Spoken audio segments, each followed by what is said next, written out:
আচ্ছা দেখেন দিনই বুড়ো মানুষ যদি বাচ্চাকে খেলনার উপর লাভালাভি করে কি নামটা লাগে। আচ্ছা এতগুলো বাচ্চা বলো কোনে যাচ্ছে আর এত সুন্দর একটা ঘর কিটা করে রেখেছে রাস্তার কোলে। যাই হোক চলেন দেখে আসি। আসসালামু আলাইকুম। আমরা আসলে যাচ্ছিলাম বাগারপাড়াতে একটা কাজে, প্রতিমধ্যে দেখলাম সুন্দর একটা ঘর, উপরে আবার লেখা রয়েছে আড্ডার আসর। সেখান থেকে আবার দেখলাম অনেকগুলো ছোট ছোট বাচ্চাদের বের হয়ে যেতে।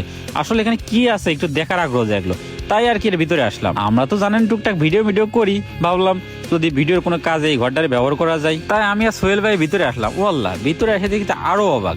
বাইরে থেকে যতটা সুন্দর লাগতেছে ভিতরে দেখি তার থেকে বেশি সুন্দর। শহরের বাইরে গ্রাম সাইডে এরকম একটা ক্যাফে এন্ড রেস্টুরেন্ট আমি তো চিন্তাও করিনি। যাই হোক সোহেল ভাই রেস্টুরেন্টের মালিককে মনে হয় কিছু একটা বলতেছে। ও দুজনে যদি দরজার কাছে আসছে, দরজার কাছে কি ও এই যে ফাঁকা জায়গা, এখানে মনে হয় ফুলাপান আসে না, এসে একটু স্মোক টিসমোক করতে আসলে পিছনে আসে। যাই হোক সোহেল ভাই যা ইচ্ছে তাই করুক, আমি এখানে একটু বসে বসে ফেসবুক চালাই, দেখি কেউ লাইক কমেন্ট করেছে কিনা। এখন পোস্ট করলে তো কেউ লাইক কমেন্ট করে না।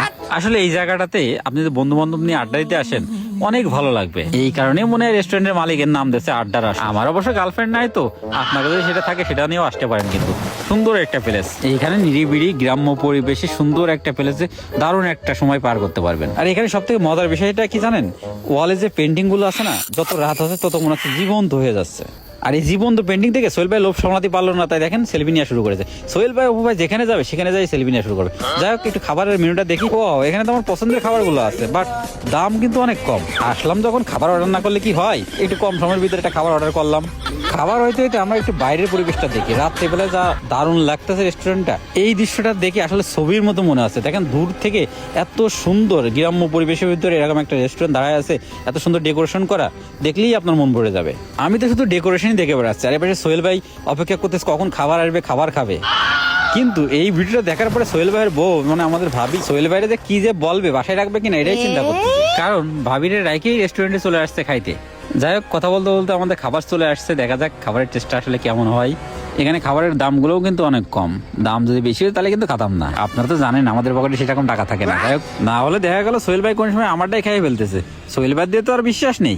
ও আল্লাহ, খাওয়া শেষ হতে না হতেই দেখতে আবার চাও দিয়ে গেছে। যাই হোক দুনিয়ায় আমি একটা জিনিস খুবই পছন্দ করি, সেটা হচ্ছে এই চা। তবে এই চায়ের সাথেও আমি বলতে চাই 10-এর মধ্যে একদম 10।